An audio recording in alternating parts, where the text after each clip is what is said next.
Hi, my name is Rachelle Smith, Certified Master Fitness Trainer, professional speaker, and author.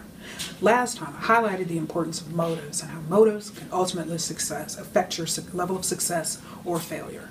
And this time, I want to continue this conversation and just bluntly ask you why you do what you do. All right, it doesn't matter if you're a fitness professional or a fitness leader, or if you're somebody, a fitness novice who's just thinking about, or has perhaps even struggled in years past with achieving your fitness goals. And I ask you, why do you do what you do? Because folks, wrong motives are going to cause you to struggle. They are going to cause you and ultimately going to cause you to fail. And I don't want anyone to fail. And so I'm just challenging you to really think about why you do what you do. All right, a fitness leader, fitness professional whose heart isn't in it, who has zero passion, who has the wrong motives, will not care, could care less about somebody a client achieving their fitness goals because the heart and the motives aren't right. A gym goer, a fitness novice may have the motive of, okay, I need to lose 20 pounds for my class reunion so I can look like I did back in 1982. Or my relationship partner has been complaining about my weight, so I'm afraid they're going to leave me or find someone else if I don't drop this weight.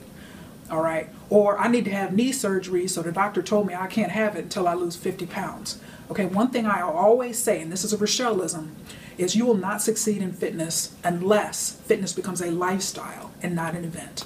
Okay, and those things I just mentioned, those scenarios I just mentioned, those are events. Because what happens once the knee surgery is complete, once the person has been to the class reunion, in those type of scenarios, once the event is over, they revert right back to the same behaviors that they had that led them to the weight problem in the first place. And that's why bariatric surgery is not, in my opinion, is just not a viable option, because again, and there's people that have liposuction and have all of these stomach stapling and all of these surgeries who ultimately end up gaining the weight right back.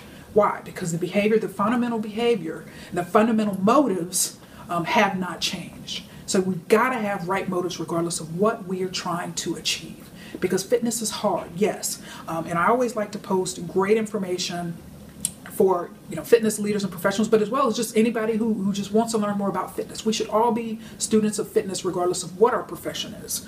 And so Dr. John Berardi, I think he's got his PhD in an exercise-related discipline, but he's based in Toronto, and he's the founder of Precision Nutrition. And I posted one of his recent online courses, and they're free, has them 2 or 3 times a year, different ones, and they are wonderful. And he provides a ton of resources and tools, again, that will help your fitness leader, if you're a fitness leader or professional, or if you just want to be a student of fitness and learn more. PrecisionNutrition.com, but anyway, you can sign up there. But his most recent course that I actually took last week, he actually highlighted something very important. It said 99% of people struggle, when it comes to fitness, struggle with commitment. Now, you've heard me say that in previous episodes a different way. So again, you walk in any fitness facility, you will see people struggling with motivation. I use motivation, he used the word commitment. But again, they mean much of the same in regard to fitness. So people are struggling with commitment, trying to make it happen, trying to make it a lifestyle, whatever the case may be. And the reality is, research has shown that fitness is a $30 billion a year industry in this country, and the overwhelming majority of people fail. All right, and that is unacceptable, and things have just got to change. But change starts with us, and that's why each of us individually has to ask ourselves, what are our motives? Because if our motive isn't right, if you're afraid your relationship partner is going to leave you or whatever, or you're trying to compare and compete, if you're a soccer mom and everybody else goes to aerobics in the morning, but you can't go and you're overweight and you want to compete with them, or if you're a guy and all your friends lift and they're all big and buff and you're small and puny, all right, and you want to be able to compete with them. I mean, there's just, people have wrong motives just all the way around. And that's why these New Year's resolutions, I'm going to lose weight, I'm going to get fit, and the same people fail over and over and over again, year after year after year after year. All right, and as Ernie Larson said, nothing changes if nothing changes. And I'm so passionate about this, and I just want to move the needle, but the needle moving starts with us and our motives and asking why we do what we do. All right, because when you're focused, when you're determined, when you're committed, nothing or anything will be able to ever stop you. All right, and the people that the very small percentage, again, you go back to the bell curve, statistically speaking, most people fall under that bell and are the average. Most people are struggling. Most people aren't achieving their goals. Most people don't realize activity doesn't equal progress. Then you have the other outliers who don't do anything at all. But then you've got the positive outliers up front, or the people that are focused, fit, committed, disciplined, and just absolutely unstoppable when it comes to their fitness. All right, and I want you to be one of the positive outliers there up front. But it starts with you. We could sit here and have an interview with each person, even I've just in my own circle, the people that are super fit, super disciplined, super committed, been doing it a long time. Fitness is a lifestyle.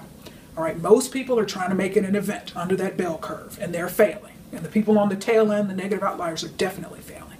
So folks, life happens, circumstances are going to come our way, things are going to happen, obstacles, adversities, issues, everything. We all face them. And it's just important that we make the decision and have the fortitude and the determination not to let anything stop us, not to let anything get in the way of our fitness. Okay? You may see me and think, oh, it's so easy for her and whatever. She comes on here and tells us these things. But folks, again, you can't come to the gym and see me work out. And what is that old saying? Like, you can't judge a person's life story by their highlight reel. All right. And so you don't recognize me. Yes, it's been almost 23 years in May, but I've had my own ups and downs along the way. Okay, 6 months in, for those of you who struggle with a kind of jealous, insecure relationship partner, I've been there.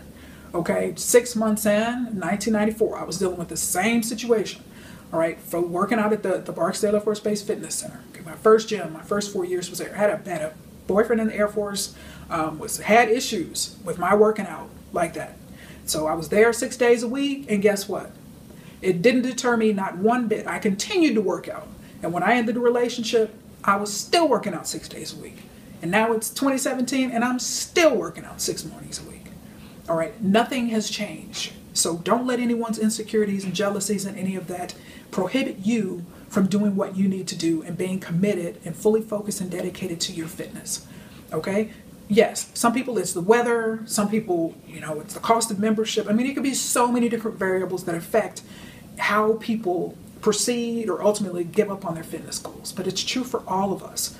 Okay, when I was home in Louisiana for 3.5 weeks for Christmas, Bel Air Fitness was closed for 2 days, Christmas Eve and Christmas Day. And I'm not used to my gym being closed on holidays here in Novi. So I had an option.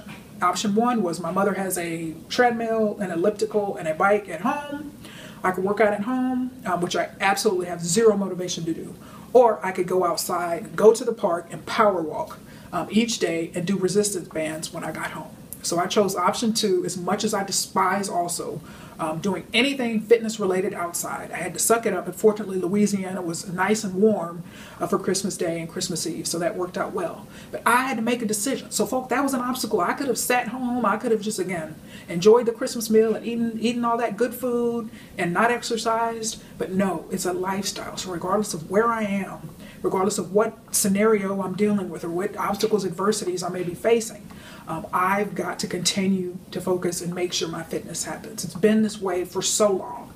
People I haven't talked to, if I don't talk to somebody for years, then one of the first questions, doesn't matter who it is, will ask me, are you still going to the gym? I mean, it's just, it's been part of my lifestyle for so long. And so again, it's something, it's just you're not coming between me and my fitness. I don't care who it is or what it is or anything else. And that's just the way it is. And that's the way it's going to be and continue to be. And so folks, we've just got to make sure that we're focused on our fitness and we're determined. All right. Because anything can happen. All right, but it's about you. You've got to make this about you. You can't make it about a relationship partner or a child that's nagging you or your neighbor who's super fit or you're watching the CrossFit games on TV and you want to look like them. Okay, yes, positive inspiration, positive motivation is a wonderful thing. Yes, let that inspire you. Let that challenge you. But don't decide you're going to be like that person or you want to be that person. Because there's so many reasons why people fail in fitness, but I ultimately, in my heart of heart, believes it comes down to basic insecurities where people go to a fitness facility, feel like, oh, everybody here is fit but me, or I can't do what everybody else is doing, or I get on a machine and I look like a fool, or people are talking about me. And I mean, there's just so many basic insecurities that people have when it comes to fitness, when it comes to body image, when it comes to body composition, all of that, and they get so easily deterred. All right. And so I don't want that to be you. Will people talk about you? Absolutely. But it doesn't matter who you are. You could be the fittest person on earth, and there's still going to be people talking about the fittest person on earth. But you've got to be so secure in who you are and what you're trying to do, what you're trying to accomplish, and what your goals are, that it doesn't matter what anybody says about you. The only truth is what you think about yourself, but your motive has to be right if you want us to succeed. All right, it's got to be about you. It's got to be your health, got to be about your wellness, got to be about your well-being, got to be about your level of happiness, your quality of life. All right, not anyone else around you.